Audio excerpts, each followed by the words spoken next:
porque eu perdi aqui o botão no tablet, mas tô aqui, tá? Não, Agora que eu tá bom. consegui voltar à tela, mas tá tudo normal. Não, tá bom, Larissa. Então, boa noite novamente. Que bom que vocês estão aqui nessa aula, que é uma aula importante para vocês. Todas as aulas são importantes, mas essa aula de metodologia, ela estende um pouquinho, porque além da disciplina de metodologia, vocês vão levar esse conhecimento para o TCC de vocês, né? Para a elaboração do artigo.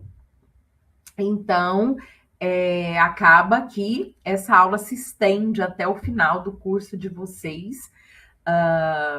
E eu espero conseguir passar todas as informações que vocês precisam para esse novo processo que é o TCC. Antes da gente iniciar o conteúdo em si, eu queria passar algumas informações para vocês que eu acho importante, né? A nossa disciplina inicia-se mesmo sábado, né? Dia 13. E nós teremos aí 3 semanas de atividades e aulas que já estão no no Moodle. E aí vocês podem, nessa primeira semana, acessar o conteúdo da aula, que inclui essa aula de hoje. O que nós vamos falar hoje já é o conteúdo dessa primeira semana. E a cada semana, essas 3 primeiras semanas, vocês terão 3 atividades. Cada semana, uma atividade. Só que as atividades, elas são muito curtinhas, muito pequenas, vocês vão ver. A gente dividiu em pedacinhos bem pequenininhos, então dá tempo de fazer com tranquilidade, mesmo sendo uma semana para cada atividade. E aí vem o ponto que eu quero que vocês anotem aí, porque uma atividade, ela depende, a segunda atividade depende da primeira. A terceira atividade depende da segunda e da primeira, então elas são complementares. Isso quer dizer que, se a Juliana ou a Gabriela não fizer a primeira tarefa, elas não vão conseguir fazer a segunda tarefa. Por quê? Porque uma tarefa depende da outra para ser executada. Então, diante dessa informação, eu queria que vocês se planejassem para que vocês tentassem não, executassem as atividades toda semana. Lembrando que são atividades muito curtinhas. Exemplo, nessa primeira semana, do dia 13, né, até a outra semana, vocês vão fazer a escolha do tema do TCC de vocês, né? Ou pelo menos as ideias de tema, respondendo a algumas perguntinhas. Acho que são 4 perguntinhas. É essa a tarefa, vocês vão lá e vão depositar. Porém, apesar de ser bem pequenininha a tarefa, a outra tarefa depende dessa para iniciar. Então, vocês vão ter que ter uma disciplina para que não possa haver deixar a tarefa de uma semana para a outra. Não dá para acumular, tá? Então, vocês vão ficar atentos a isso. Ao todo, nós teremos 3 ou 4 atividades, se eu não me engano, todas pequenininhas. E a última atividade de vocês será o pré-projeto.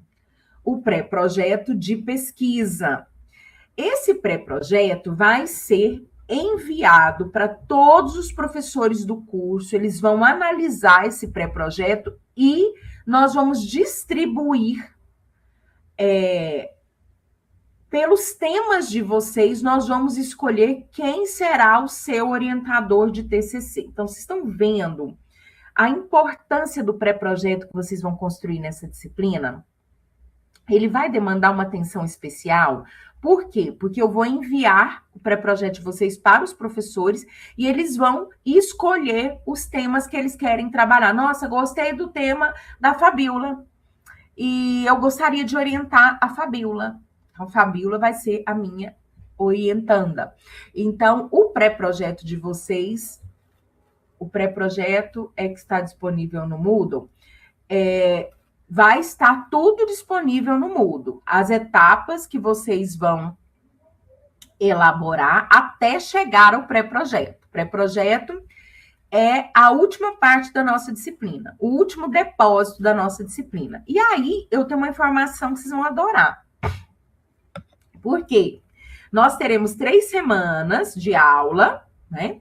E depois nós vamos ter um intervalo, que é o intervalo de férias. E eu solicitei na última reunião para a Andréia para que vocês tivessem esse período de férias para fechar esse pré-projeto, quem quiser reler o pré-projeto e só fazer o depósito dele em agosto.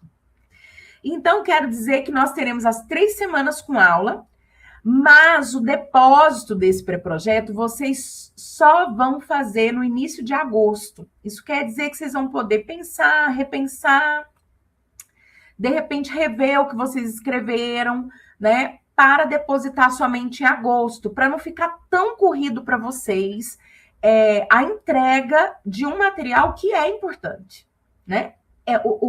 A tabela, o quadro do pré-projeto é bem pequenininho, é bem enxuto, mas ele é importante, porque é por meio dele que os professores vão ler e analisar quem eles vão orientar.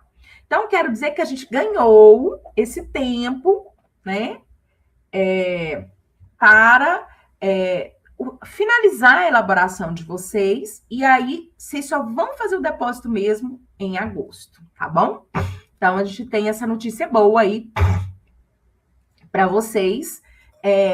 Nós vamos ter essas 3 semanas seguidas, mas o pré-projeto vai ter um intervalo grande para que vocês possam depositar. Vocês entenderam, gente?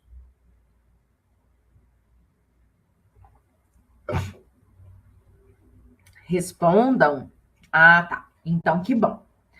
Né? Isso quer dizer que vão ter 3 tarefinhas seguidas, mas a última tarefa, que é a mais importante, a gente vai ter um prazo maior para o depósito, o que vai ajudar muito, eu tenho certeza, todos vocês, tá bom? Então, vamos lá, professora, vamos para a disciplina, vamos para o conteúdo, tá?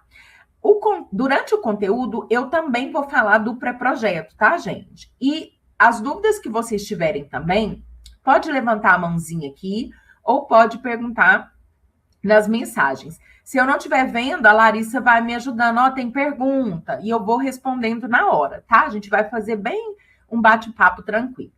Essa aula de hoje, gente, é uma aula de introdução mesmo à metodologia da pesquisa. Eu sei que muitos de vocês já tiveram contato com a pesquisa científica, né? Por ser uma pós-graduação, muitos já fizeram TCC, já escreveram artigos.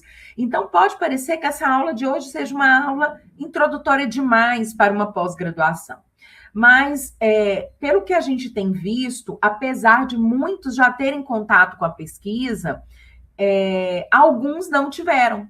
Alguns cursos não tiveram TCC, ou não foram bem orientados. Então, a gente decidiu, né, já há algum tempo, que mesmo nas turmas de pós-graduação, a gente vai fazer essa aula introdutória de metodologia da pesquisa, né? E eu estou orientando agora um aluno de metodologia de TCC, e eu vi que realmente a gente precisa dar essa aula introdutória, né? Porque às vezes o aluno também fez uma graduação, uma pós-graduação em uma instituição que não tinha foco em pesquisa, e aí ele se perde todo porque ele não entende as coisas básicas. Então, hoje a gente vai... O início da nossa aula é bem básico, tá? Mas mesmo assim não deixa de ser importante. Eu sempre começo as minhas aulas com alguns questionamentos, tá? E eu quero que vocês reflitam sobre esses questionamentos, né? Primeiro, você já realizou alguma pesquisa? Coloca aqui para mim, sim ou não, rapidinho. Professora, que pesquisa que você está falando? Pode ser uma pesquisa científica, um artigo, ou uma pesquisa na minha empresa, uma pesquisa sobre o público, sobre os clientes, né? Excelente. É muito comum que a gente já tenha tido contato com alguma pesquisa, mesmo que essa pesquisa não seja científica, né? A segunda pergunta, você já utilizou algum fruto de pesquisa? Nem precisa responder, né, gente? Hoje, a gente usa o quê? Celular, celular é fruto de uma pesquisa, a internet, as nossas IAs, as vacinas que a gente toma, tudo isso é resultado de alguém que pensou, programou, pesquisou, analisou e continua pesquisando até hoje para ver as funcionalidades, para ver se as pessoas gostam, por que elas deixaram de usar, né? Então, a pesquisa faz parte do nosso dia a dia muito mais do que a gente imagina, né? Já utilizou pesquisa científica como fonte na escola, na faculdade, na sua empresa? Eu acredito que sim, né?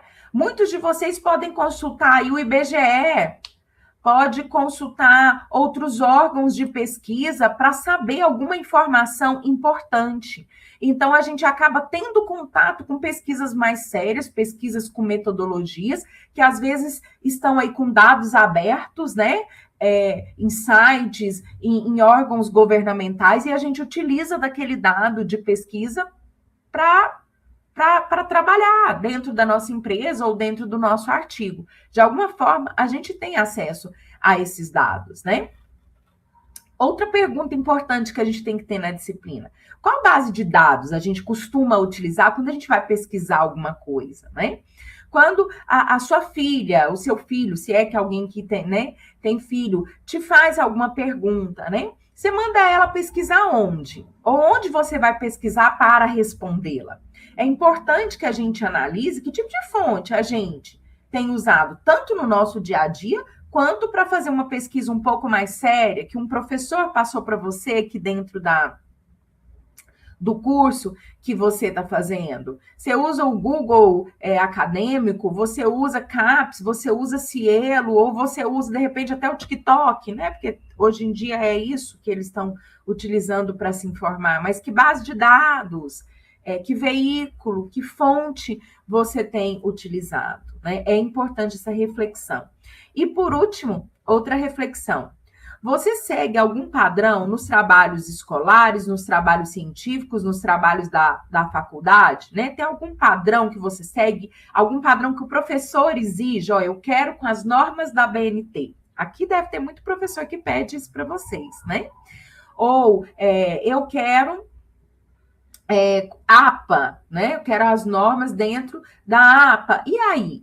Tem alguma regra, alguma norma que você segue? Tudo isso, todas as respostas a essas 5 perguntinhas que a gente fez, tem relação com o que a gente vai falar hoje na disciplina, né? É importante, antes da gente entrar na metodologia, na verdade, já estamos dentro da metodologia, mas é muito importante que eu faça com que vocês reflitam a utilidade de uma pesquisa.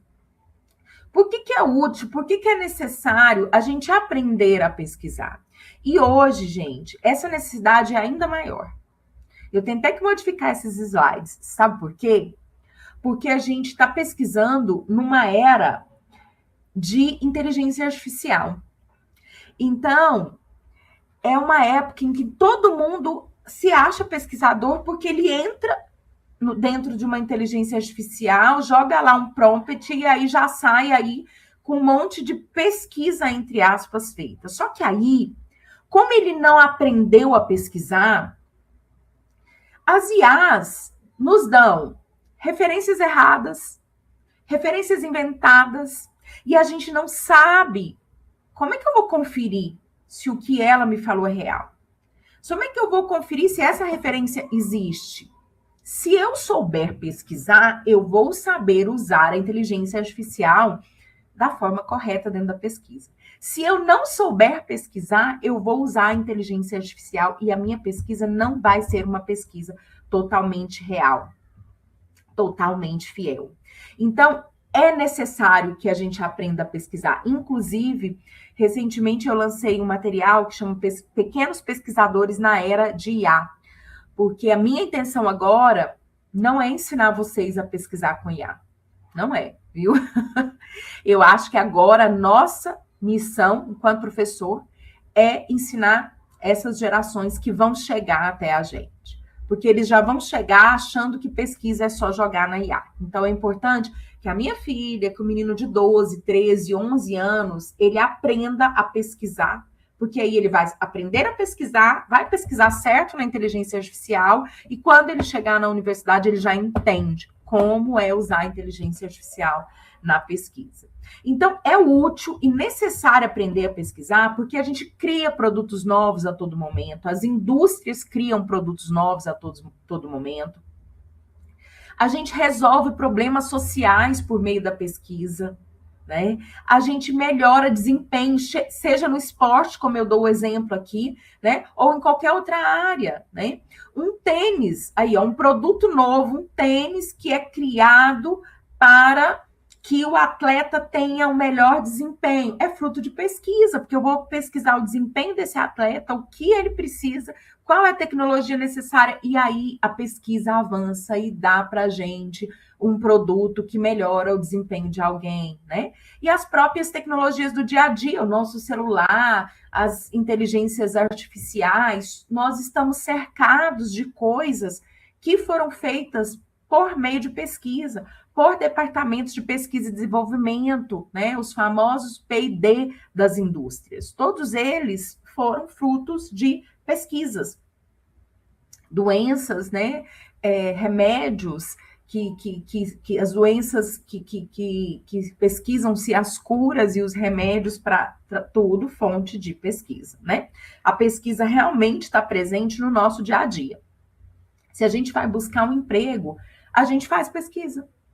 Eu vou lá, pesquiso os sites que tem ali, que oferece algum tipo de vaga, eu vou pesquisar a vaga. Antigamente a gente procurava no jornal, né?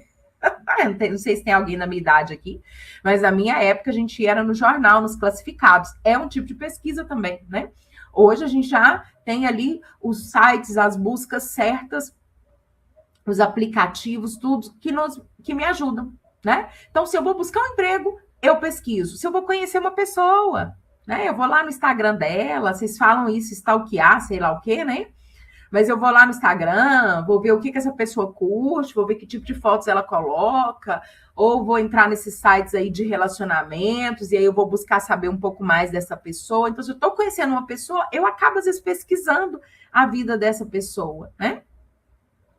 Quando eu quero comer ou ir num restaurante ou visitar uma cidade e eu quero conhecer os pontos turísticos, eu acabo pesquisando, né?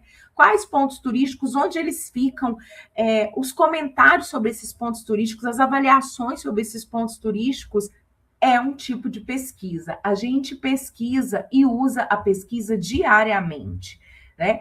Porém, nem toda pesquisa, ela é científica. Eu quero tentar fazer uma pesquisa agora com vocês aqui, bem rapidinho. Eu vou abrir, vocês estão com o celular na mão? Peguem o celular de vocês aí agora. Peguem o celular de vocês aí agora.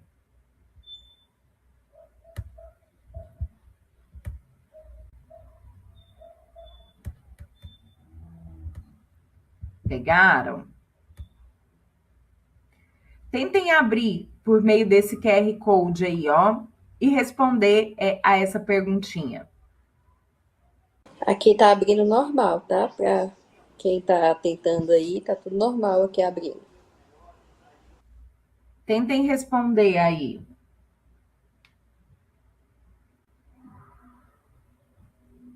Ó, já estão respondendo.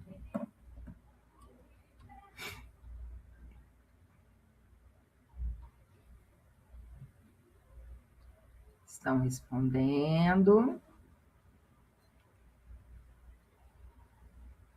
Ótimo, todo mundo já respondeu? 10 respondentes. Ó, nós temos 21 pessoas, gente. Só 10 respondentes? Cadê os outros? For buscar o celular, será? Ah, tá, entendi. Tá bom, vou levar em consideração, tá, Juliana? Então, vamos lá. Na minha pesquisa que eu acabei de fazer com vocês, a maioria de vocês usa as redes sociais, né? TikTok, Instagram, no dia a dia para pesquisar, né? Certo? Pesquisas banais, um médico, uma informação mais banal, né? 3 de vocês usa sites de notícia, né? Que nós temos. Rádio, olha, meu marido também se acredita, ele vai todos os dias ouvindo as coisas ali, as informações na Rádio FG, inclusive, né? Algumas pessoas no bate-papo, conversa, e outras pessoas utilizam. Então, aqui nós estamos entre redes sociais e sites de notícia. Ok, já eu fiz uma pesquisa aqui com vocês. Isso aqui é uma pesquisa? Podem responder.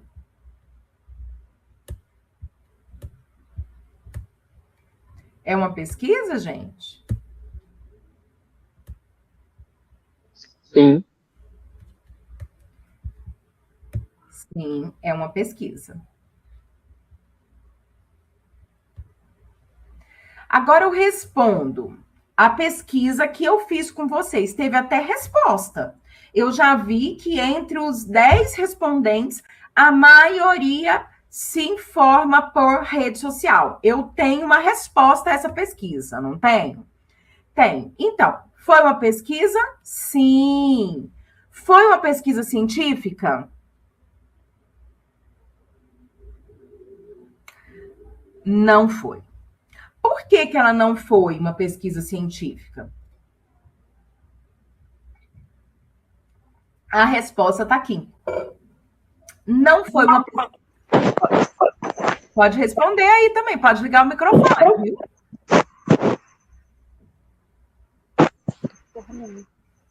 Opa! Por que ela não foi uma pesquisa científica? Primeiro, ela não seguiu um método rigoroso e sistemático. Eu simplesmente... Tem alguém com o microfone ligado aí, gente. Eu simplesmente joguei uma pergunta para vocês, sem contexto nenhum. Vocês responderam sem nenhum tipo de introdução. Eu não perguntei quem eram vocês, a idade de vocês, o que vocês faziam. Não teve nenhum tipo de método para que eu executasse essa pesquisa. Eu simplesmente fiz uma pesquisa, mas não possui nenhuma hipótese, não possui uma revisão, né, dessa pesquisa. Ela não apresenta profundidade, né, e ela não está vinculada a nenhuma teoria, a nenhum referencial teórico. Ela simplesmente foi jogada para vocês responderem. Professora, mas ela gerou uma informação. Sim, ela me gerou uma informação. Por isso que ela é uma pesquisa. Só que ela não é considerada científica, porque a pesquisa científica ela tem um rigor e um método a ser seguido. Isso quer dizer que a gente vive rodeado de pesquisa, mas nem toda pesquisa é considerada científica, porque nem toda pesquisa tem o rigor e o método necessário para ser considerada científica. E é justamente esse passo a passo do método que a gente tanto quer falar com vocês, porque o que vocês vão construir não é uma pesquisa comum do nosso dia a dia, é uma pesquisa científica. Isso quer dizer que é uma pesquisa formulada com rigor e com método. Nem toda pesquisa é científica. E a gente está vivendo uma era de muitas pesquisas, muitas enquetes, né? A todo momento. Professora, eu posso fazer uma pesquisa em cima de enquetes do Instagram? As enquetes do Instagram são pesquisas científicas? Não. As enquetes em si, não. Mas eu posso fazer uma pesquisa científica e utilizar enquetes no Instagram? O que vocês acham? Sim, pode. Pode. O Herbert que respondeu, né? Posso sim.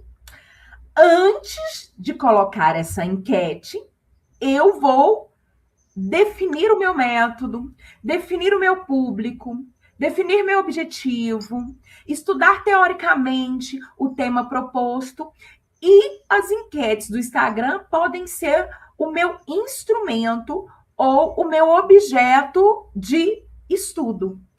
Então, se houver toda uma preparação sistemática, rigorosa e metodológica, a enquete do Instagram, que hoje, aleatoriamente, não é científica, pode se tornar um dado que vai fazer com que a minha pesquisa, um dado que vai para a minha pesquisa, e assim a minha pesquisa vai se tornar científica, né? Então, eu posso usar instrumentos, sim, que aleatoriamente não são considerados científicos, mas se estiver dentro de um método científico, ele vai se tornar parte de informações científicas, tá? E eu acho importante trazer isso para vocês, porque hoje a gente tem muitas ferramentas, e ferramentas que podem ser utilizadas como método, como ferramenta de uma pesquisa científica. Dei o exemplo aqui do Instagram, e pode ser outro tipo de estratégia, outro tipo de ferramenta, tá? O que é realmente essa pesquisa científica, né? Ela é parecida com outras pesquisas, só que ela é mais rigorosa, ela é mais organizada e com mais cuidado. Por quê? Porque ela segue um método. E quanto mais claro for esse método, mais validado perante a sociedade essa pesquisa será, né? Ela tem que cumprir os propósitos iniciais da pesquisa. Existem dois tipos de pesquisas mais utilizados no meio científico. E a gente divide esses dois tipos em pesquisa básica e pesquisa aplicada. A pesquisa básica, ela produz um conhecimento focado em teoria. Então, ela vai produzir, de repente, novos conhecimentos teóricos, novos saberes, de qualquer tema. Ela vai descobrir uma nova teoria, ela vai descobrir um novo contexto, uma nova linha teórica a se seguir. É o que nós chamamos de pesquisa básica. E a pesquisa aplicada, ela busca resolução. Ela busca um problema um pouco mais concreto e ela busca solucionar ou buscar possíveis soluções para determinado problema real, um problema de uma empresa, um problema social, né? Então, nós temos a pesquisa aplicada, que muitas vezes é usada em mestrado, em doutorado, porque dependendo da pesquisa aplicada, ela vai demandar aí um tempo maior de execução. E graças a esses dois tipos de pesquisa, a pesquisa básica e a pesquisa aplicada, a gente evoluiu no mundo da pesquisa. A gente tem teorias, bases teóricas, rumos teóricos, e temos aplicações práticas desses rumos teóricos dentro do mundo da pesquisa. Então, a pesquisa de vocês, ela vai girar em torno desses dois tipos de pesquisa que o mundo metodológico e científico vive, né?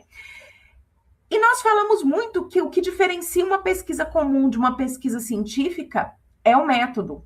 Ó, parece que teve perda de conexão, tá me avisando aqui. Vocês estão conseguindo me ouvir?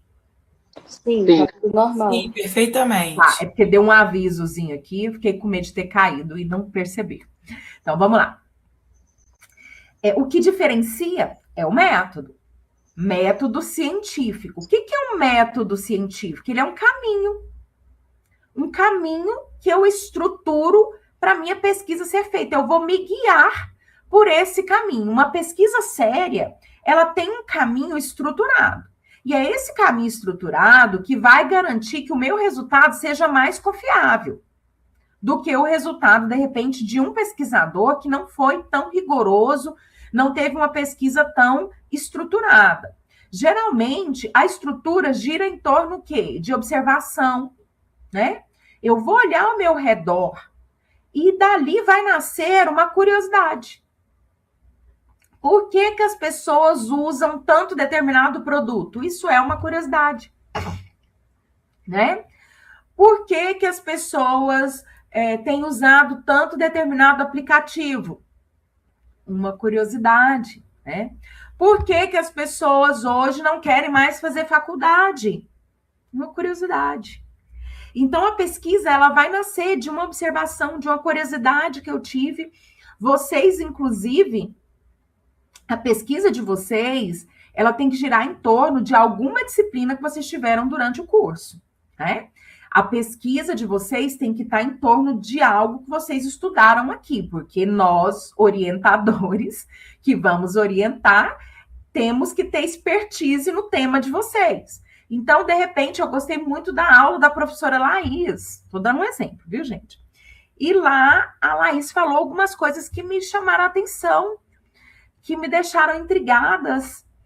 E eu quero fazer algo, vou observar mais, vou relembrar as aulas da professora Laís, porque eu vou tirar alguma pergunta, alguma curiosidade que eu tive de lá, para que seja ali o meu tema de pesquisa. Então, a maioria das pesquisas, elas nascem de uma observação, de uma necessidade. Eu observei que é necessário isso, observei que tem poucas pesquisas relacionadas a isso, observei algum comportamento que me intrigou. Desse comportamento nasce um questionamento, que é a pergunta. Você vai transformar aquela curiosidade sua num questionamento. Inclusive, eu comecei falando isso. Por que as pessoas usam tanto esse produto? Por que as pessoas deixaram de consumir isso? Por que as pessoas não querem mais fazer faculdade? Então, eu observei alguma coisa e essa alguma coisa me gerou o quê? Um questionamento. A pesquisa tem que nascer de um questionamento. Quem aqui já fez TCC? A famosa pergunta-problema, que é um problema que vocês demoram a construir, que vocês têm muita dificuldade, né? Ela é uma pergunta mesmo, né? Ela tem que nascer da sua ideia, da sua observação. Estou observando que os jovens de hoje têm esse comportamento. Eu vou questionar esse comportamento, né? E esse questionamento vai nascer hipóteses. O que são hipóteses, gente? São achismos. Achismos. Nossa, as pessoas hoje não querem, os jovens de hoje não querem fazer faculdade. Eu tô falando isso, tô observando isso. Aí eu me questiono, mas por quê? Por que os jovens de hoje não querem fazer faculdade? Eu vou levantar algumas hipóteses, alguns achismos. Eu acho, você não vai colocar assim no trabalho, eu acho, só tô dando um exemplo para vocês. Eu acho que os jovens não querem fazer faculdade por conta das redes sociais, da influência das redes sociais, das mentorias e do enriquecimento rápido nas redes sociais. Eu acho que o jovem não quer fazer faculdade hoje. Tá? Então, eu vou levantar ali algumas hipóteses diante do meu questionamento de que o jovem hoje ele não quer fazer faculdade. Das hipóteses, eu venho testar essas hipóteses. Então, tá. Então, eu vou perguntar para o jovem, vou lá e perguntar para o jovem, você quer fazer faculdade? Não, por que você não quer fazer faculdade?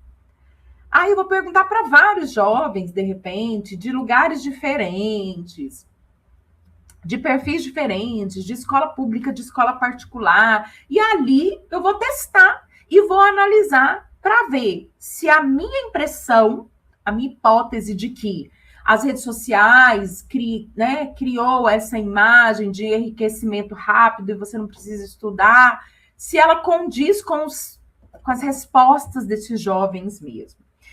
O método é essa trajetória de observação, de questionamento, de levantamento de hipótese, de testar se o que eu pensei realmente é correto ou eu estou totalmente equivocada. Esse trajeto é o trajeto básico de toda e qualquer pesquisa.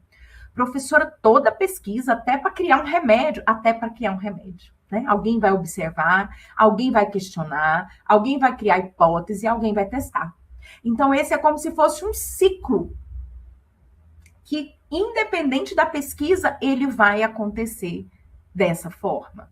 Gente, vocês estão tão caladinhos, vocês estão dormindo ou é porque eu não estou explicando direito? Vocês perguntam, né? Tá? Nada disso, a senhora está falando, eu estou anotando aqui, fazendo minhas anotações. É porque eu empolgo e eu vou disparando, né? Mas agora eu paro para perguntar aí para vocês direitinho, né? Então, o que garante uma boa pesquisa científica, a metodologia. Sem a metodologia, sem a definição desses caminhos, dessas estradas, a pesquisa perde totalmente a credibilidade, tá? Ela não vai ter impacto nenhum, as pessoas vão ler e vão questionar. Gente, é incrível como tem muitas pesquisas questionáveis, inclusive pesquisas ligadas a medicamento. Pesquisas ligadas. Na época da Covid, nós tivemos justamente isso, né? Pesquisas que foram divulgadas, e quando a gente olhar a metodologia, era uma metodologia totalmente fora do contexto, e a pesquisa foi divulgada como toma isso, toma cloroquina, toma não sei o quê, e você ia para a pesquisa, você analisava os dados, você analisava o número de pesquisa, e não batia, né? Então, para ela se tornar realmente uma pesquisa com credibilidade, com viabilidade, o método dela tem que estar muito redondo, muito certinho. E é isso que a gente vai aprender aqui. Então, falei muito de método, falei muito de metodologia, mas o que é metodologia? A metodologia é uma explicação minuciosa, detalhada, rigorosa do caminho que me levou a escolher aquele método. Ela responde hoje a como foi feita a sua pesquisa, que ferramentas você utilizou, como esses dados foram coletados. Você coletou esses dados como? Com quem? Onde? Tudo isso influencia. Tudo isso influencia. Se eu vou na Avenida Paulista, domingo, e vou fazer uma pesquisa sobre política, pode acontecer da minha pesquisa ser totalmente enviesada. Porque naquele dia, na Avenida Paulista, que é um dia de domingo, tem muitas manifestações ali, pode ser o dia justamente da manifestação de A ou B. E aí a maioria dos pesquisados, com certeza, vão tender para a X manifestação. Então, eu já tenho uma pesquisa que foi enviesada pelo dia, pelo horário, pela manifestação. Eu não estou tendo uma visão total, eu já estou tendo uma visão enviesada, porque é o dia da manifestação de X, né? Então, para que eu tenha uma pesquisa não enviesada, eu vou ter que ir para lugares onde eu vou encontrar eleitores de X e eleitores de Y. E aí, a minha pesquisa, com certeza, tende a ter um caminho menos comprometido.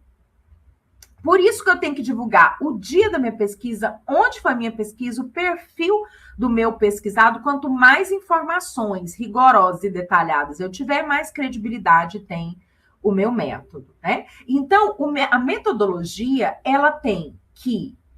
você tem que entender que tipo de pesquisa será feita, né? Aí nós vamos falar sobre os tipos de pesquisa daqui a pouco. Que instrumentos eu vou utilizar? Eu vou utilizar um questionário, enquetes no Instagram. Eu vou utilizar observação.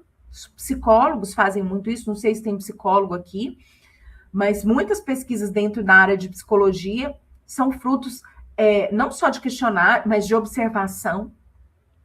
Né? Que instrumentos eu vou utilizar?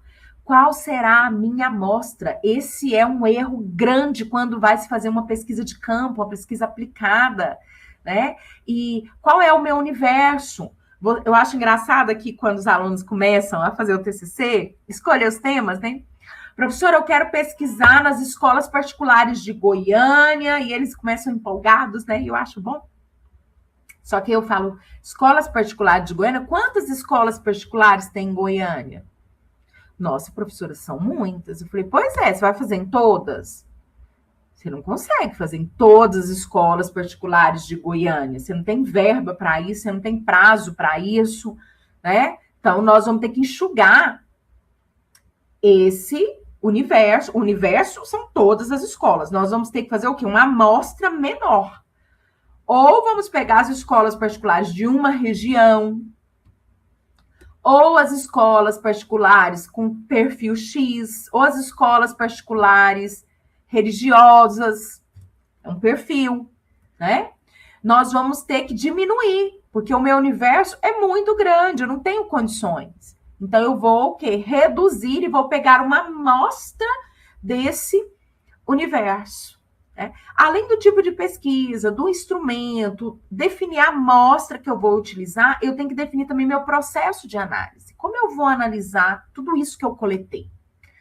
Eu tô cheia de informação. Peguei informação no Instagram, peguei informação na teórica, peguei informação documental. E aí? Você vai juntar tudo isso, vai fazer como? Vai analisar como? Eu tenho que descrever tudo isso dentro da minha metodologia. Tudo isso aqui. Ah, por que você escolheu essa escola? Por que você escolheu essa empresa? Tudo isso a banca pode te questionar.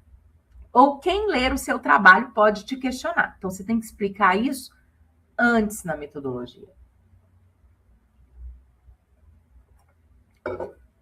Gente, pode perguntar.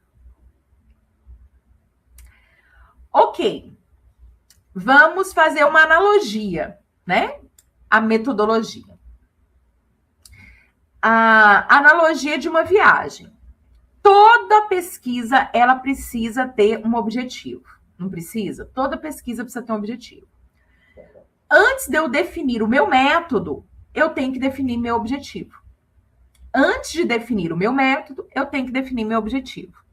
Então, toda pesquisa, ela tem que ter um alvo. O objetivo é o alvo. Então, eu quero ir para Portugal. Quero conhecer Portugal. Meu destino, o objetivo é o destino. Meu destino é Portugal. Aí eu pergunto para você, como é que você vai chegar lá em Portugal? O método é o caminho, é a rota, é o transporte, são as paradas, até que eu chegue no meu destino, que é Portugal. Então, qual é a rota que eu vou fazer? Eu vou de quê? Eu vou de avião, vou de Goiânia a Brasília, de Brasília a São Paulo, de São Paulo a Lisboa, né? Quantas paradas eu vou ter, quanto tempo eu vou levar? Todo esse caminho que eu preparei vai me ajudar a chegar no meu destino, que é Portugal. Então, na pesquisa, eu tenho que ter um objetivo, é o destino. O método é o caminho, é a estrada ali, ó, a rota que você seguir. E o resultado é quando chegar lá. Cheguei, já cumpri tudo, mostrei, já postei, tirei foto. Ok, tô zerada, é o meu resultado. E assim a gente faz analogia na pesquisa, né? A pesquisa, onde eu vou utilizar essa metodologia, onde eu vou utilizar a pesquisa. Onde a metodologia pode ser utilizada? Ela pode ser usada em projetos de pesquisa, tá, gente? Porque às vezes a gente pensa que metodologia é só para o TCC, para a tese, para a dissertação, né? Não. Eu posso usar em projetos de pesquisa universitários, projetos de pesquisa acadêmicos. Eu posso usar também em pesquisas empresariais, né? O pessoal da área de marketing, eu não sei se tem alguém que da área de marketing, usa muito pesquisa de mercado, né? O pessoal da área empresarial que faz planejamento estratégico, que é minha área, inclusive, faz o diagnóstico externo, o diagnóstico interno, pesquisa de mercado também. E eu uso metodologia? Sim, eu tenho que ter um método para essa pesquisa de mercado, né? E para os trabalhos acadêmicos comuns, né? Não só a monografia em si, mas alguns artigos que às vezes você publica no decorrer da sua vida acadêmica, eu uso sim a metodologia, tá? Uma outra analogia rapidinho. Pensa numa receita. Uma receita aí de uma comida que você goste.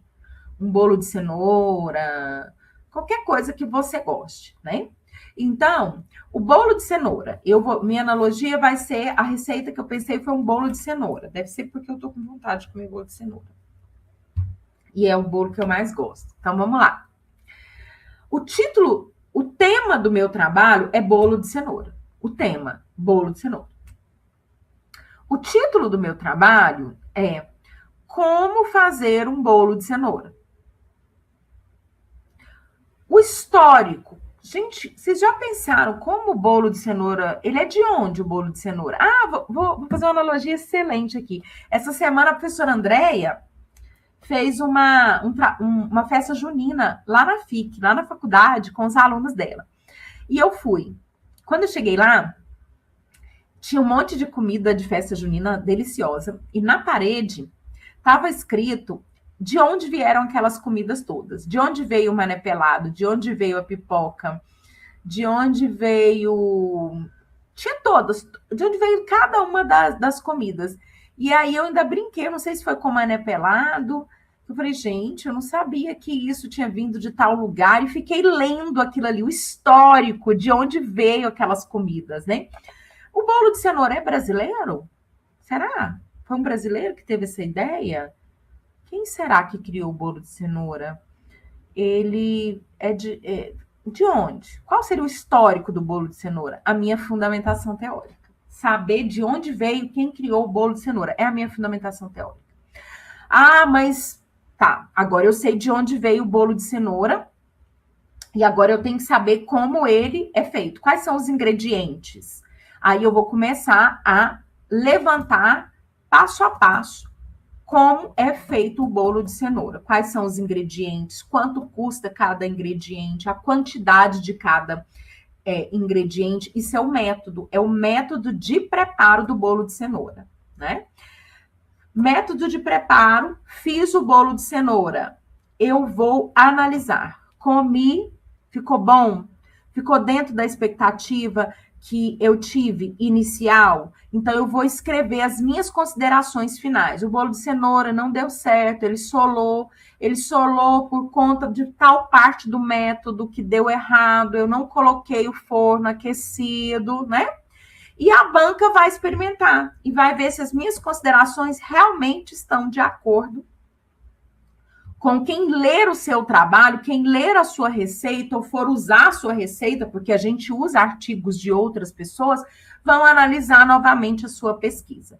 Então, as nossas pesquisas acadêmicas, a gente pode vincular totalmente ao nosso dia a dia, como se nós estivéssemos fazendo uma receita de alguma área e de alguma comida que a gente goste. E assim fica mais fácil da gente visualizar que a pesquisa científica não é um bicho de 7 cabeças. E aí vem uma outra pergunta que vocês fazem muito. Como essas pesquisas são avaliadas? Porque a pesquisa de vocês vai ser avaliada pelo orientador, pela banca, vocês vão passar por uma banca, lá na frente no TCC1, e essa banca vai ler o trabalho de vocês, vai fazer questionamentos e vai, junto com o seu orientador, te dar a nota. Então, um trabalho científico, você não passa só com a nota do seu orientador. Ele é avaliado por pares. O que são pares? São pessoas que entendem daquele mesmo tema e vai avaliar a veracidade das informações que você está passando. Porque ela é científica, ela não pode ir para frente se ela não for verdadeira, se ela for um plágio, se ela não tiver existido, tá? Então, ela é avaliada pela qualidade do conteúdo, pela coerência, clareza, pelos resultados, né? É importante para a sociedade o que você descobriu, as suas informações, né? A adequação com a metodologia. Nossa, você usou a metodologia errada. Seu tema é legal, mas o método que você usou é totalmente fora, né? E, claro, a veracidade e a ética. Inclusive, tem um vídeo da professora Luciana falando sobre ética e o comitê de ética lá na plataforma de vocês, lá no Moodle, que eu coloquei. Ela deu uma palestra pra gente sobre isso e eu acho importante, colocar lá para vocês, tá? Então, se no meio da banca a gente descobrir um plágio, é reprovação e o aluno ainda vai ser processado pela universidade, né? Por plágio. Então, a pesquisa científica, ela tem seriedade nisso daí, tá? E qual é a estrutura básica de um estudo científico? Aí a gente está entrando mesmo na estrutura que a gente precisa. O trabalho de vocês vai ser nessa estrutura que eu vou apresentar? Não. O trabalho de vocês vai usar parte dessa estrutura, mas eu tenho que apresentar para vocês uma estrutura completa. E aí depois eu vou falar para vocês qual parte dessa estrutura será o trabalho de vocês. Por quê?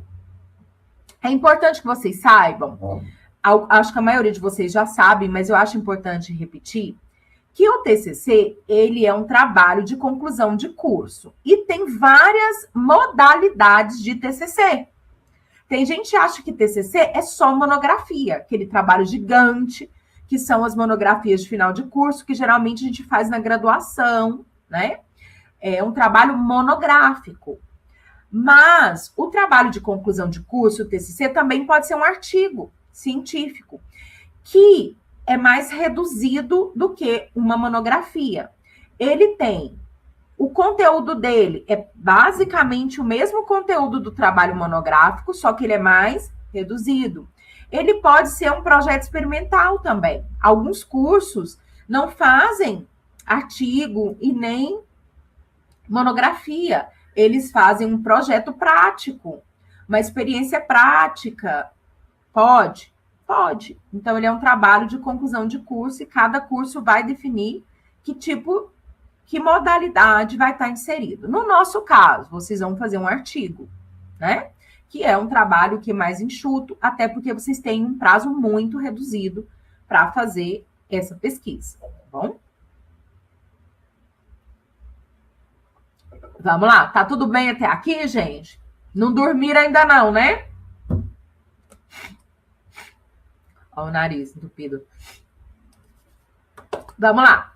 Qual é a estrutura básica de um estudo científico? Nós temos os elementos pré-textuais, os elementos textuais e os elementos pós-textuais. Alguns elementos obrigatórios e outros opcionais, tá? Eu coloquei aqui para vocês, mas isso tem uma variação, viu, gente? Pode ter uma variação de instituição para instituição, de curso para curso, tá? De norma, a APA pode ter uma obrigatoriedade, a ABNT outra, então pode haver modificações. Mas, exemplificando aqui, se eu vou fazer um trabalho monográfico, uma monografia, os elementos obrigatórios, capa, folha de rosto, resumo em língua portuguesa, sumário, são geralmente elementos obrigatórios naquele TCC grandão, naquela monografia. Dedicatória, agradecimentos, epígrafe, né? Em alguns trabalhos são opcionais, tá? Em alguns, listas de ilustrações, abreviações e símbolos são até obrigatórias, dependendo da faculdade ou da norma que você for seguir, isso pode ter uma variação. Esses são chamados elementos pré-textuais. Antes de vir o seu texto, vem todas essas capas, contracapas, mas tudo isso tem norma, viu? Não é qualquer capa, não é qualquer contracapa, tudo tem norma, o APA, a BNT, né? Ou outros. E aí vem os elementos textuais, que é o recheio do bolo mesmo, né? E que são os elementos mais importantes da sua monografia, né? Do seu trabalho. E esses elementos textuais, tanto o artigo quanto a monografia exige. Os elementos pré-textuais, no artigo só vem o resumo. Desses elementos aqui, ó, pré-textuais, qual que tem no artigo? O resumo. Em língua portuguesa e, no nosso caso, inglês também, tá? Os outros não são obrigatórios, quando se trata de artigo, tá? Já os elementos textuais, esse recheio do bolo é praticamente o mesmo, só porque de forma reduzida. Então, ali nós temos uma introdução nos elementos textuais. Aí vem a introdução. Dentro da introdução, nós temos elementos importantíssimos do trabalho de vocês, que, inclusive, é o que nós vamos fazer na nossa disciplina, que são os elementos do seu pré-projeto. O pré-projeto que você vai construir aqui, que você vai entregar para o seu possível orientador, ele vai analisar, modificar algumas coisas, é o que você vai colocar na introdução do seu artigo, que é objetivo geral, objetivos específicos, pergunta-problema, hipótese, alguns trabalhos têm hipótese, outros não, né? A justificativa, tudo isso fazem parte da fase introdutória, das etapas introdutórias do seu trabalho. E tudo isso a gente vai construir aqui na nossa disciplina. Dentro desses elementos textuais, desse recheio do bolo, a gente tem a fundamentação teórica, que vocês só vão construir lá no TCC, depois que o seu objetivo estiver lindo, sua pergunta problema estiver linda, aí o seu orientador vai pedir para você construir a sua fundamentação teórica. Você vai atrás de livros, artigos, teses que falem sobre o seu tema e vai ler o que os outros autores, o que pessoas conceituadas falaram já sobre o seu tema, né? Aí é a parte teórica mesmo do seu trabalho. Todo trabalho científico tem que ter uma base teórica. Lembra que eu falei lá? De onde veio o bolo de cenoura? Quem criou esse bolo de cenoura? Né? Quem criou essa teoria? Então, eu estou falando sobre informação, o contexto informacional. Estou falando sobre ciência aberta. Esse termo ciência aberta surgiu onde? O que é ciência aberta? Quais são os conceitos de ciência aberta? Eu vou buscar teorias que vão me ajudar a entender tudo isso. E vou colocar no meu trabalho. Segundo o fulano de tal, o termo ciência aberta veio de não sei onde. De acordo com o fulano de tal, ciência aberta corresponde a isso, aquilo e aquilo. Já fulano de tal contrapõe com a ideia do fulano, porque ele fala que a ciência aberta precisa disso e não daquilo. Tudo isso teoricamente. Eu vou fazer um capítulo do meu TCC mostrando o que já tem escrito sobre o meu tema, né? E aí vem outro capítulo, que ainda faz parte dos elementos textuais, que é da metodologia. Eu vou escolher um método que eu vou fazer o meu trabalho sobre ciência aberta. Eu vou fazer uma pesquisa teórica, vou buscar só as teorias, o que as revistas científicas têm falado de ciência aberta, ou não, eu vou fazer um trabalho prático, vou fazer pesquisa, eu vou entrevistar professores para ver como funciona a ciência aberta na prática, eu vou fazer uma pesquisa de campo, aí você vai escrever sua metodologia. Escrita a metodologia, você vai para a pesquisa de campo, né? Você vai colher os dados que você se propôs a colher, seja ele na pesquisa de campo, na pesquisa documental, na pesquisa teórica, você vai colher os dados. Vai analisar os dados e vai fechar o seu trabalho com as considerações finais. Tudo isso tudo isso que eu acabei de falar faz parte do que nós chamamos de elementos textuais. E aí nós temos os elementos pós-textuais, que são as referências, que são extremamente importantes, inclusive cuidado, quem já está usando IA para o trabalho científico, a maioria das IAs inventam referências, né? A maioria não, já tem umas muito boas que não inventam, mas o ChatGPT, ele inventa muitas referências, então cuidado. Ali eu vou referenciar tudo que eu usei no meu trabalho, vou pôr anexos, vou pôr apêndice, né? Os documentos externos são anexos, os documentos elaborados por mim, questionários e tudo são considerados apêndices. São os elementos que vêm depois das minhas considerações finais, tá? No caso do artigo, só vem referências. Anexos e apêndices, não precisa. Mas você vai guardar. Se você fez questionário, você vai guardar. Se você usou uma pesquisa documental, você vai guardar, porque se a banca questionar e quiser solicitar, ela pode solicitar, mesmo sendo um artigo. Já no trabalho monográfico, você já vai pôr tudo em anexo. Tudo em anexo, tudo em apêndice. Se for artigo, termina nas referências. Bem, um trabalho científico, ele segue algumas normas.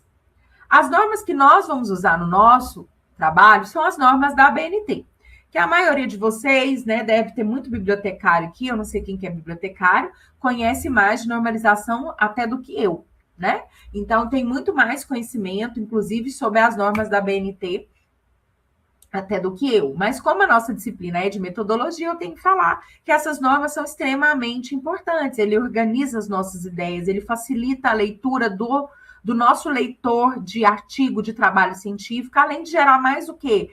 Credibilidade, né? Evita um pouco o plágio. Por quê? Porque eu tenho que saber como citar o autor, eu tenho que saber se corresponde a uma citação direta, se corresponde a uma citação indireta. Todas essas normas ajudam a gente a identificar até que ponto você copiou, até que ponto é uma citação indireta, né? Então, nós utilizaremos o quê?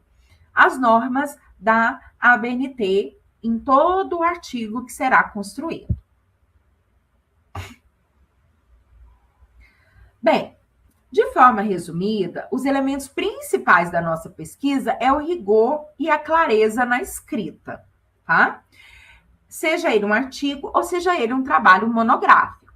Agora, a gente vai falar um pouquinho mais sobre esses elementos e como vocês vão utilizá-los dentro do artigo de vocês que vocês vão construir, tá?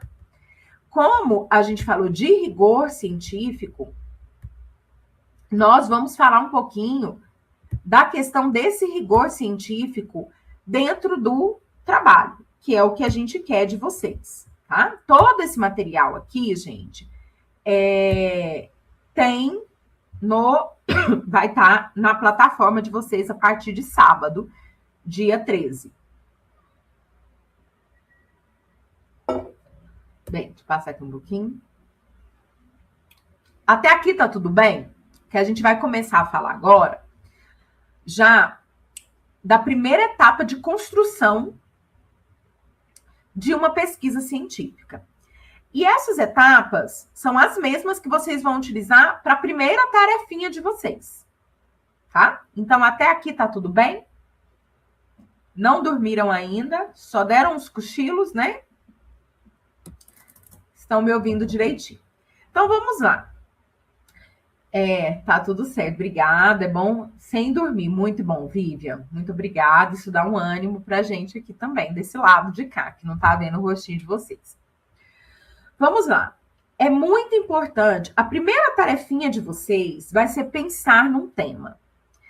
E eu achei muito bom a nossa aula ser hoje, quinta-feira, porque vocês vão ter dias a mais para pensar nisso.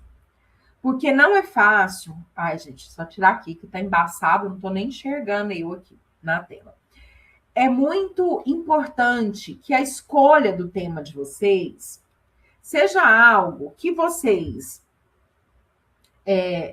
gostem, tenham alguma afinidade, né? Ou tenham uma grande curiosidade sobre determinada temática. Então, a escolha do tema é a base para o seu projeto.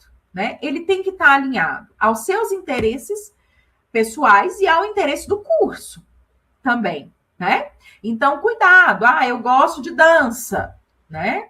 Então, você pode tentar unir a dança a alguma área da informação. Então, se você conseguir fazer isso, você pode unir uma área do seu interesse com a área do curso que você está fazendo. A escolha do tema ou a delimitação do tema de pesquisa, ela abrange algumas etapas, né? O tema, a gente tem que pensar na delimitação espacial dele, né? Geográfica, porque algumas coisas podem impedir que esse estudo seja feito. Então, eu quero fazer um estudo, mas esse estudo abrange Goiânia. Gente, Goiânia é muito grande, tem muita gente. Não dá para fazer essa pesquisa, né? Então, pensar num tema é importante, mas delimitar esse tema também é importante. Eu tenho o espaço, a amostra que eu tenho. Dá para eu fazer esse trabalho? Eu trabalho numa escola pública. Então eu vou fazer o meu TCC lá na escola. Ok. A escola dá para fazer uma amostragem, tem uma delimitação espacial. É uma escola localizada no interior de Goiás, na cidade X, no bairro X, e eu vou fazer só lá dentro da escola. Ok? Você delimitou ali o campo espacial da sua pesquisa. Então, talvez você consiga fazer esse tema. Tem que ter a delimitação temporal. Dá tempo de fazer essa pesquisa em 1 mês, em 2 meses, em 3 meses? Por isso que algumas pesquisas, gente, principalmente pesquisas de campo,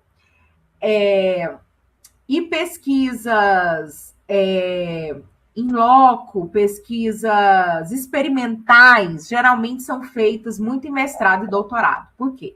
O mestrado eu tenho 2 anos para fazer a pesquisa. No doutorado eu tenho 4 anos. Então, com esse tempo, eu consigo fazer uma pesquisa maior, eu consigo viajar para fazer minha pesquisa, eu consigo questionar mais pessoas.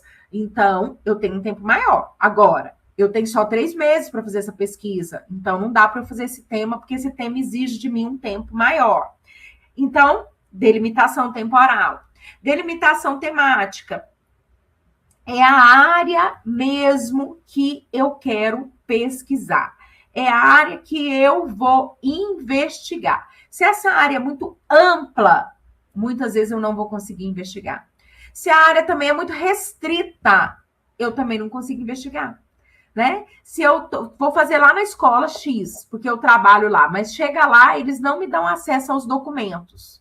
Os documentos são restritos, não são abertos. Então, não dá para eu fazer essa pesquisa lá, tá?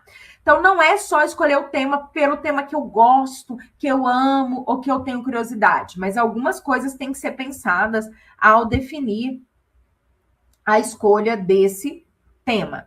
No caso de vocês, uma das coisas que pega ela tem que estar relacionada ao curso, viu, gente? Não só a área que vocês gostam, mas as disciplinas que vocês tiveram no curso, no decorrer do curso, ela tem que estar conectada a essa área, tá? Escolhido o meu tema de pesquisa, eu vou ter que levantar um questionamento. É o que nós chamamos de problema de pesquisa. É ela que vai impulsionar a minha pesquisa. Porque eu vou tentar responder essa pergunta lá no final do meu trabalho. Então, eu vou fazer um questionamento inicial que, ao final do meu trabalho, lá nas minhas considerações finais, eu tenho que responder. Presta atenção no que eu vou falar para vocês. Não é resolver o problema, é responder o problema. Eu não vou resolver o problema de... Eu falei para vocês, por que a maioria dos jovens hoje tem optado por não fazer faculdade? É um questionamento. Eu não vou resolver esse problema. Eu posso fazer a pesquisa que for que eu não vou resolver esse problema. Mas eu posso responder a esse questionamento lá no final. Então, não é resolver o problema. É responder o problema lá no final do trabalho. Deve ser uma pergunta clara, uma pergunta concisa, objetiva, né? Sem ele, o pesquisador fica para lá e para cá na sua pesquisa, na coleta de dados e não consegue ter um rumo certo.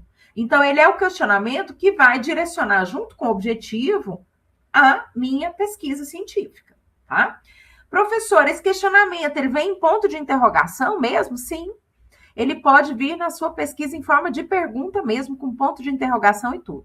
Ah, professora, mas eu li uma dissertação que tinha lá problemática e não tinha nenhuma pergunta e problema. Sim, em teses e dissertações, muitas vezes vem problemática, que é um contexto, ele problematiza em forma de um contexto. E aí ele faz um texto problematizando aquele tema. É muito comum em mestrado e doutorado, porque os orientandos, os alunos, eles já têm mais maturidade e eles conseguem elaborar um texto problematizando aquele tema. No nosso caso, graduação, especialização, a gente coloca pergunta, problema mesmo, um questionamento. É fácil de entender, é fácil do aluno fazer e responder ao final do trabalho. Hipótese. A maioria do trabalho de vocês não terá hipótese. Porque a maioria dos trabalhos de vocês serão teóricos, bibliométricos, né? Porque não dá tempo de fazer pesquisa de campo, gente, infelizmente.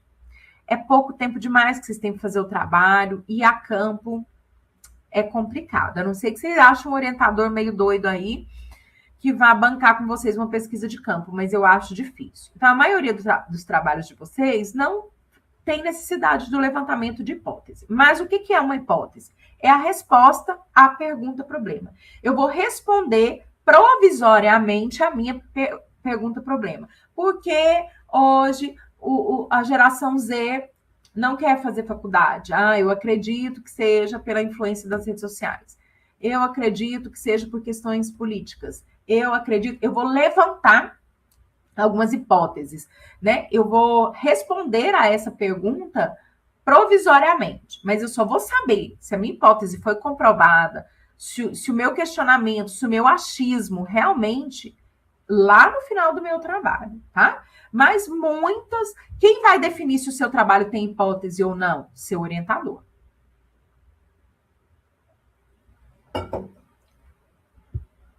Dúvidas até aqui, gente? Vocês sabem tudo, né? Deixa eu só fazer uma pergunta para vocês. Quem aqui já fez um TCC? Só coloca aí, quem já fez. Vivian já. Então, o que eu tô falando aqui já é muito claro para vocês. Que coisa boa, todo mundo já fez. A Ellen já fez 2, gente. Vai, fichinha. Fichinha, então. Porque é a mesma coisa, né? Não, então eu sei porque vocês estão caladinhos. Porque vocês já entendem. A Érica, tô com medo, não. Vocês já entendem o que eu estou falando, né? Claramente. Na verdade, eu só estou recordando, então. Hoje é uma aula de recordação do que vocês já fizeram, né? Muito bom. Bárbara, que bom, gente. Que bom. Então, vocês podem, gente, contribuir com a aula, tá? Se eu falar alguma coisa aqui, vocês tiverem alguma coisa para acrescentar, acrescentem, tá? São bem-vindos. Além da pergunta-problema, nós temos que definir os objetivos da nossa pesquisa, né? Os objetivos que são os norteadores dessa pesquisa, que são extremamente importantes. Para vocês verem a importância. Quando eu sou convidada para uma banca, que eu pego o trabalho e vou ler o resumo, eu leio o resumo, já vou direto para os objetivos. Eu quero ver os objetivos. Aí eu vou nos objetivos, depois eu volto, leio tudo de novo, a introdução, resumo, porque o objetivo é o que vai nortear até a minha leitura quando eu vou para uma banca. O objetivo geral, né? Ele está muito conectado com a questão problema. Muitas vezes vocês acham até que, professor, é praticamente a mesma coisa, só que um é pergunta, o outro é uma afirmação. Sim, muitas vezes o objetivo geral, ele é parecidíssimo com a pergunta-problema, porque ele nasce do seu problema, né? Então, ele utiliza geralmente aqueles verbos, enfim, analisar, propor, levantar, tá? Então, o objetivo geral, ele é o que você se propõe a fazer no trabalho. Eu quero analisar o perfil dos jovens da geração Z e a relação deles com a escolha do curso superior. É isso que eu vou analisar. A relação da escolha do curso superior com a geração Z. Esse é isso que eu quero analisar. É o meu objetivo. Aí eu vou e te pergunto, mas como é que você vai fazer isso? Como é que você vai analisar? Aí entram os objetivos específicos. Os objetivos específicos são os passos para você atingir o seu objetivo geral. É como se eu perguntasse, você falou para mim que vai analisar como os jovens da geração Z se informam atualmente. Aí eu te pergunto, como é que você vai analisar? Como é que os jovens da geração Z se informam? Aí você vai falar, eu vou levantar teoricamente o perfil da geração Z. Vou usar as redes sociais. Você não vai colocar desse jeito os objetivos específicos, né? Levantar um instrumento de coleta de dados via redes sociais, identificar o perfil do jovem X. Então, você vai passo a passo colocar quais são os passos para que você atinja esse objetivo geral. Ele representa os passos necessários para você alcançar aquele objetivo que você propôs, utilizando os mesmos verbos. Fundamentar, diagnosticar, propor, avaliar, iniciando sempre com esses verbos, em forma, inclusive, de tópicos, você pode colocá-los no trabalho. Então, definir pergunta-problema, definir o meu objetivo geral, definir os meus objetivos específicos. Acabou a parte introdutória? Não. Vem a justificativa, né? Que é a hora de você convencer o seu leitor, convencer, inclusive, peraí, a Mara colocou ansiosa, com medo e sem ideia do que fazer. Mara, o nome da minha irmã chama Mara, Mara Rúbia. Mara, uma coisa boa para ajudar na ideia é começar a ler uns artigos. Pega alguma coisa que você gosta, exemplo, eu gosto de dança, e joga, né? Vê se você acha dança ligada às ciências da informação. E vamos baixar artigos e ver o que as pessoas já falaram sobre dança e a área da informação, dança e letramento. E vou baixando, vou vendo ali o que as pessoas já escreveram sobre isso. Isso ajuda muito a gente a ter ideias novas, tá? Vamos voltar. Além da pergunta, problema, objetivo geral, objetivo específico, hipótese, se necessário, a gente tem a justificativa. É a hora de você convencer o seu leitor que o seu trabalho é importante, que o seu trabalho é relevante, por que você escolheu esse tema, né? Então, você vai construir um textinho sucinto, falando da relevância do seu trabalho, que tipo de impacto ele tem para a academia, ou um impacto social, ou impacto para uma área específica, para uma empresa específica, que tipo de contribuição as pessoas que vão ler esse trabalho, essa pesquisa vai ter, né? É a hora de convencer. Tanto é, gente, vocês não dão valor na justificativa. Aí chega no dia da banca, quando a banca pergunta, por que você escolheu esse tema? Por que você acha que esse tema é importante? Você não sabe falar. Porque na hora de escrever lá no seu trabalho, você fez uma justificativa, ó, de qualquer jeito. Não.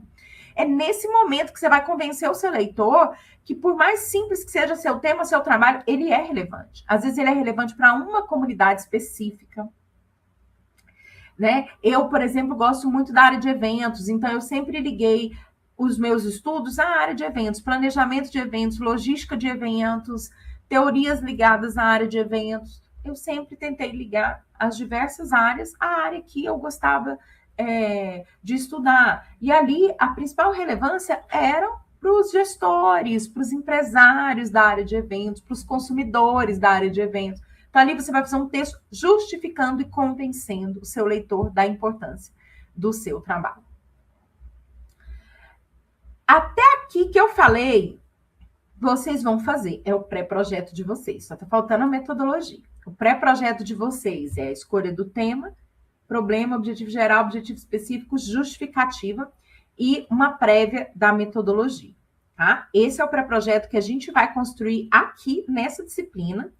E a entrega final de vocês, o último trabalho, que vai valer 4 pontos, inclusive, o ponto principal da disciplina, será esse pré-projeto, que é tudo que eu acabei de falar agora. A parte teórica, referencial teórico, vocês não vão construir agora. Mas como a nossa disciplina é de metodologia, eu tenho que explicar como funciona. Mas vocês vão construir lá no TCC de vocês, quando vocês iniciarem as orientações com os orientadores de vocês. Todo trabalho científico tem uma parte teórica, que nós chamamos de referencial teórico, bases teóricas, cada orientador pode ali chamar, que nada mais é do que um diálogo entre autores. Muitos alunos, vocês já fizeram TCC, então vocês sabem.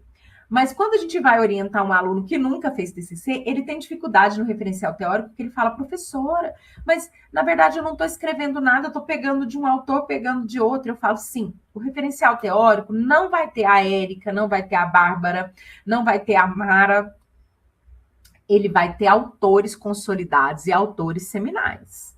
A Mara, a Érica, a Bárbara, eu só vou fazer o quê?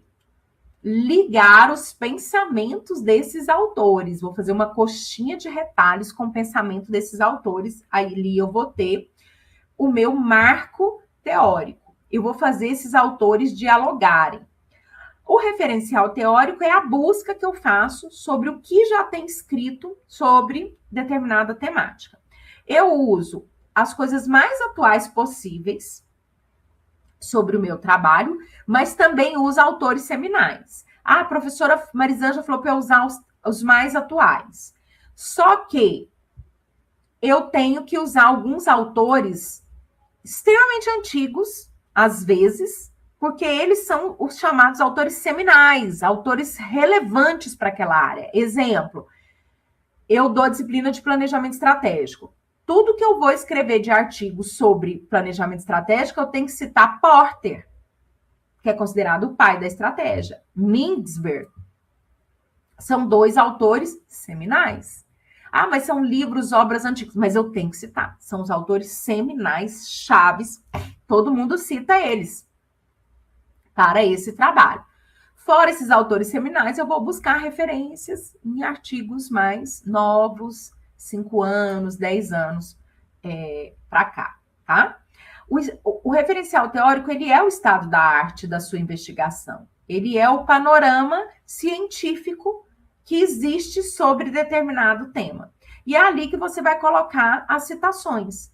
Ele é uma coxa de retalhos com citações diretas e citações indiretas. Diretas são o quê? Algumas cópias, alguns trechinhos literais, né? Que eu tiro ali da obra do autor. E as citações indiretas, que são mais citações indiretas, eu escrevendo com as minhas palavras as ideias de determinado autor. Ali eu vou construindo o meu referencial teórico, sempre citando.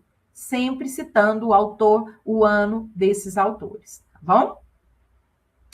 Depois do referencial teórico, eu venho para a metodologia, que é aquele caminho, lembra? Que eu já falei muito sobre ele, o passo a passo de cada um deles, né? Então, primeiro, a gente vai definir a natureza da minha pesquisa, né? Se ela é uma pesquisa básica, se ela é uma pesquisa aplicada, isso o seu orientador vai te ajudar a definir isso, tá, gente? Se ela é uma pesquisa exploratória, se ela é descritiva, a gente vai ter um momento da aula com alguns vídeos que vocês vão assistir que vai explicando cada um desses separadamente, tá? Para vocês compreenderem. E depois, durante o processo de construção de vocês, a gente vai definindo qual a natureza, qual é o objetivo, qual o objeto e o objetivo de pesquisa, se ele é exploratório, se ele é descritivo, dentro do contexto e da temática de cada um de vocês. O que a gente vai pedir no pré-projeto é basicamente só isso aqui, ó. São as abordagens da pesquisa. O que seriam as abordagens? A pesquisa que você pretende fazer, ela tende para o lado quantitativo? Exemplo, eu vou aplicar questionário. Ou eu vou quantificar quantas pessoas estudaram isso, quantas pessoas leram isso, ou quantos artigos tem no Cielo que falam sobre isso, quantos autores publicaram sobre isso, tudo que tiver quantidade no meio, né, é uma pesquisa quantitativa. Tudo que busca algo estatístico da pesquisa, tantos por cento decidiram isso, tantos por cento optam por não fazer tal coisa. Tudo que tiver questões quantitativas, questões estatísticas envolvidas, eu tenho uma abordagem quantitativa. Quando eu tenho uma pesquisa que a quantidade não é o que vai ser relevante nela, mas a qualidade do que ela aborda, a qualidade do que ela fala, e não a quantidade de pessoas, a quantidade de respondentes, a quantidade que disseram sim ou a quantidade que disseram não. Mas o que vai valer é a informação que ela me diz, né? Então, é muito da psicologia, a observação, o comportamento, né? Então, aí nós chamamos de pesquisa qualitativa, que é uma pesquisa mais subjetiva, uma pesquisa mais profunda em termos de análise comportamental, de análise do discurso. Então, o que vai valer é o que ela me falou e não quantas pessoas falaram, né? Aí eu vou tender mais para a qualidade das respostas e não a quantidade. Aí eu tenho uma pesquisa qualitativa. Agora eu posso ter uma pesquisa que vai usar as duas abordagens, que nós chamamos de quali-quant, ou pesquisa mista, né? Eu quero saber quantos responderam isso, mas eu quero saber por que eles responderam isso também, né? Então, eu quero a quantidade, mas eu também quero a informação detalhada e profunda do que ele respondeu. Neste caso, eu preciso unir os dois tipos de pesquisa. Então, na metodologia do pré-projeto, a gente vai pedir para vocês só a abordagem. Se tende para uma quali, se tende para uma quanti, se tende para uma pesquisa mista, tá? Por que a gente está falando de tendência? Porque você só vai definir mesmo a abordagem da sua pesquisa lá com o seu orientador. Além disso, tem os procedimentos e os instrumentos de coleta de dados, né? Se eu vou optar por uma pesquisa quantitativa, eu tenho que detalhar quais são os instrumentos de coleta de dados que eu vou utilizar. Eu vou utilizar um questionário, né? Eu vou usar dados do Instagram, eu vou usar documentos. Qual é o instrumento de coleta de dados que eu vou utilizar? Eu vou utilizar observação, né? Então, saber a abordagem e depois saber o instrumento, porque para cada abordagem tem instrumentos diferentes. Se eu vou fazer uma abordagem qualitativa, às vezes eu vou utilizar a entrevista, mas eu vou usar a entrevista gravada, tipo um bate-papo com ele. Depois eu vou fazer a transcrição dessa entrevista. Depois que eu transcrever essa entrevista, eu vou tirar as palavras-chave, né? Então tem todo um processo. Se eu for usar quantitativo, eu posso usar um questionário, depois eu vou tabular esse questionário, transformar esse questionário em gráficos, em tabelas, em quadros, né? Então, para cada tipo de pesquisa, para cada abordagem, existe procedimentos e instrumentos de coleta de dados diferentes. Aqui é o que eu acabei de falar. Além dos instrumentos de coleta de dados, existe uma forma de análise. Na quantitativa, eu posso analisar pelos gráficos, pelas tabelas, pelos quadros, né, que eu posso fazer. Né? Aqui está um exemplo bem estatístico de uma pesquisa quantitativa. Né? Na análise qualitativa, eu posso usar textos, resumos, quadros explicativos, né? E existem também já algumas inteligências artificiais, alguns softwares que ajudam também no processo de análise do discurso. Ele pega toda a sua entrevista e ali ele pega os pontos principais da sua entrevista. O que o entrevistado X falou que é parecido com o entrevistado Y, que são também formas de análises qualitativas. E depois de tudo isso, eu tenho a conclusão, o fechamento, onde eu vou responder lá aquela pergunta, problema que eu fiz lá no início, eu vou responder agora. Eu vou pegar os meus objetivos, vou ver se eu conquistei cada um deles. Eu vou falar das limitações do meu estudo. Eu vou propor e sugerir novos estudos. Tudo isso tem nas minhas considerações finais, que vocês não vão fazer agora, vão fazer só depois, tá? Então, vamos lá. Esse slide aqui, eu fiz ele também para alguns alunos do ensino médio, ensinando eles a pesquisar. Então, ele é bem introdutório. Eu fiz uma brincadeirinha aqui com eles, né, para eles relacionarem o que era justificativa, metodologia, hipótese, um apêndice, mas eu não vou fazer com vocês, porque eu sei que vocês já sabem, né, de tudo isso. Bem, gente, até aqui. Dúvidas? Eu quero ouvir vocês agora, dúvidas sobre a disciplina e também sobre o artigo que vocês vão construir.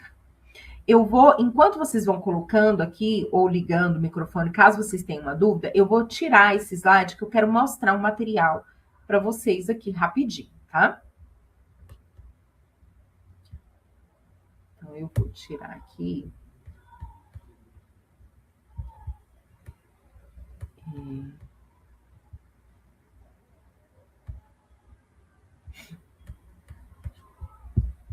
Espera aí rapidinho, tá?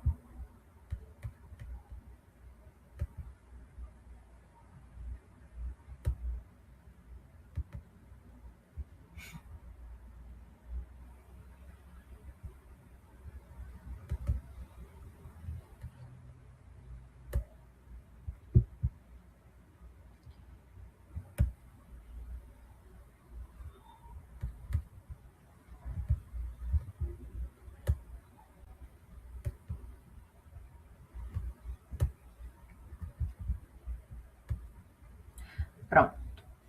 Eu acho que vou ter que sair. Eu coloquei para vocês lá no material, lá no Moodle, um material que eu criei que chama Planner Book, que é um planner de pesquisa. Lá ele tem o passo a passo.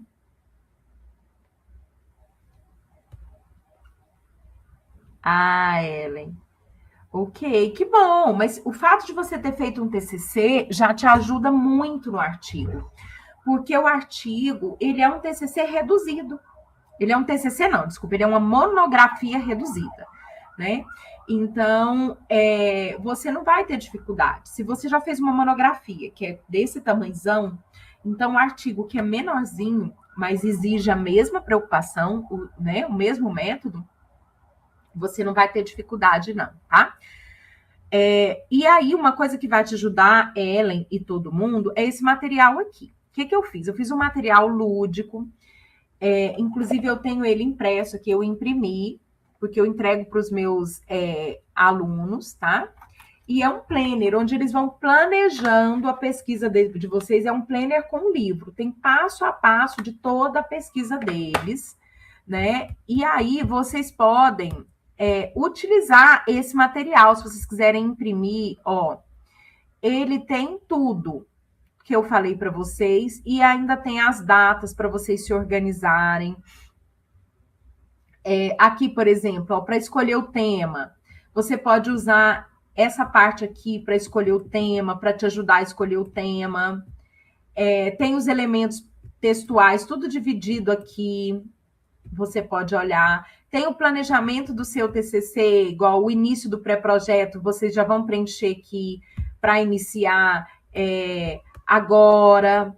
Depois, quando vocês estiverem na fundamentação teórica, vocês podem ir se planejando para iniciar e terminar nas datas escolhidas pelo orientador de vocês. Tem o calendário inverso, que eu adoro fazer com os meus alunos, que é quando vocês têm que apresentar. Eu tenho que apresentar aqui em junho. Então, onde que eu vou começar o meu trabalho? Quando eu vou entregar? Então, esse material, o seu planejamento semanal do TCC, e além disso, vem todo o conteúdo, todo pronto. Da escolha do tema até a banca. Como é que você vai fazer os seus... Aqui, o problema de pesquisa. Se vocês tiverem dificuldade de escolher o objetivo geral, tá tudo aqui escrito. Como é que você vai fazer o seu objetivo geral, seus objetivos específicos. Vai até o uso de IA. Como é que você usa IA. Aqui, planejando a sua fundamentação teórica. Eu gosto de fazer essa estrutura para planejar a parte teórica. Então, esse material está todo disponível para vocês. Tem QR Code de algumas coisas que vocês podem utilizar. Vai até orientação nos slides. Tem tudo que você precisa num material único. Então, estou disponibilizando esse material para vocês, tá? Vocês talvez não usem tanto ele aqui na disciplina, mas quando vocês forem para a orientação, esse material vai ajudar muito. Vocês podem imprimir e ir construindo todos os dias, tudo que o orientador for passar para vocês, vocês vão trabalhando, porque o problema do TCC não está nas questões cognitivas. O problema do TCC está que vocês acumulam tarefas. E se você acumular, seu orientador vai te pedir. Toda semana ele vai te pedir alguma coisa. E você vai acumulando. O que acontece? O TCC fica pesado. Se cada vez que o seu orientador te solicitar, você realmente fizer, você não acumula tarefas e aí você consegue render no TCC. Maior problema do TCC é a administração do tempo. Isso eu falo porque já orientei mais de 700 trabalhos. E o que eu mais vejo, por isso que eu criei esse planner para os meus alunos, porque para eles se organizarem, porque o problema é organização, muito mais do que cognitivo é organização, sabe? Eles não se organizam, eles acumulam tarefas, aí o negócio desanda. E o orientador, a função dele é orientar. Se você não produz, ele não orienta. Se ele não orienta, seu trabalho não rende. Então, aquilo é um acúmulo gigante, tá? Deixa eu ler aqui as perguntas. Apesar de já ter... Ok. A produção é parecida? A produção é parecida com o quê, Ellen? É parecida... O TCC com a monografia? Parecidíssima. No TCC, só algumas partes da monografia que não vem no, TCC, no artigo. O artigo ele é mais reduzido, mas ele segue os mesmos padrões. Tem que ter objetivo, tem que ter pergunta-problema, fundamentação teórica, a mesma coisa. Só que, por exemplo, a fundamentação teórica ela é enxuta. Numa monografia, a fundamentação teórica, às vezes, tem 20 páginas só de fundamentação teórica. Num artigo, você vai ter, às vezes, 3, 4 páginas de fundamentação teórica, né? Então, é bem enxuto mesmo. Mais alguma pergunta, gente? Mais alguma dúvida? Recordando para quem entrou depois, então, dia 13 a sala vai estar aberta e a nossa primeira tarefa será a escolha do tema. Então, vocês já podem, a partir de hoje, pensar no tema de vocês. Vocês terão até domingo que vem, uma semana certinho, para preencher. Tem uma tabelinha. Eu postei uma tabelinha e você vai escolher seu tema e vai responder a 4 perguntinhas, se eu não me engano, que tem sobre o seu tema, lá na tabelinha. E vai depositar até domingo. Então, não é para deixar para fazer domingo, não. Você tem de hoje até para pensar no tema. E aí, quando der quarta-feira, no máximo, você já senta, já coloca seu tema lá, já preenche, já deposita. Até domingo é o final. Como eu falei para vocês, não pode atrasar as tarefas, porque uma tarefa depende da outra, tá bom? Dúvidas? Larissa, você quer falar alguma coisa? Não, tá tudo ok aqui, professora. Só reforçar mesmo a data, porque isso interfere nas correções, né, pra gente passar para eles. E a tutoria está à disposição para qualquer dúvida. Ok, gente? Por enquanto, nenhuma dúvida, só receio e medo?